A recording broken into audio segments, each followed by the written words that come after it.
Como se chama? Um pouco mais alto. Como se chama? Este é um caso real e concreto de um senhor que atentou contra os restos mortais de uma cidadã aparentemente americana. Eu fui mencionado para tecer algumas considerações sobre a qualificação técnico-jurídica, principalmente penal, sobre o comportamento deste senhor em termos de crime. O Isaías mencionou-me e vamos lá ler então a pergunta que ele fez a mim. O Isaías pergunta o seguinte: a relação sexual com um cadáver pode ser classificada como abuso sexual ou, a que o Isaías queria dizer, agressão sexual, ou não se aplica esses conceitos? Antes mesmo que eu pudesse dar uma resposta a esta pergunta do Isaías, tem uma jovem que respondeu que é abuso sim.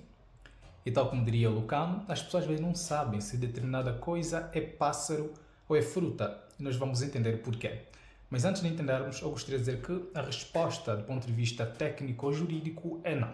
Nós não podemos classificar o comportamento deste senhor quer como abuso sexual ou agressão sexual, porque o abuso sexual que encontrarmos principalmente nos termos do artigo 191, abusos sexuais contra menores, e a agressão sexual que encontramos nos termos do artigo 181 em diante, que são crimes cometidos contra menores ou contra adultos, são crimes cometidos contra e simplesmente contra pessoas vivas. Já os actos cometidos contra pessoas mortas, principalmente de cunho sexual, são crimes que ofendem a honra de pessoas falecidas, que encontramos nos termos do artigo 221.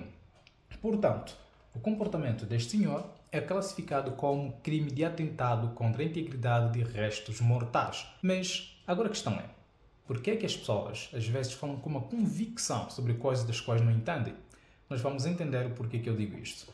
Observem que essa jovem, ao responder que abuso sim, eu chamei-lhe a atenção para que ela não falasse a tola, mas ela depois replicou dizendo o seguinte: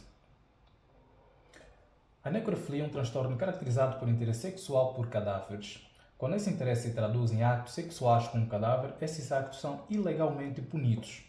Em Angola, a legislação protege o respeito devido aos mortos, e atos de profanação ou ultraje a um cadáver podem constituir crime, mesmo que a lei não utilize especificamente o termo necrofilia.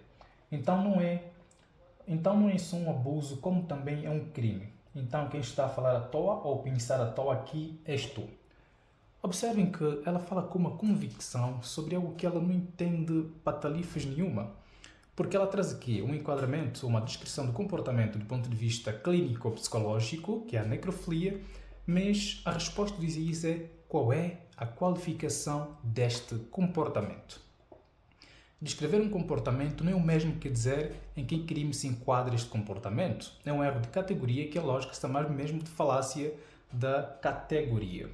Portanto, esta jovem com esta convicção comete um erro gravíssimo, para além de que, mesmo que a necrofilia fosse uma tipificação de um crime, ainda assim nós estaríamos diante de um abuso sexual, mas sim diante de um atentado contra a integridade de restos mortais. Bem, pense sempre de forma crítica, lembre-se, o direito é o pilar da civilização.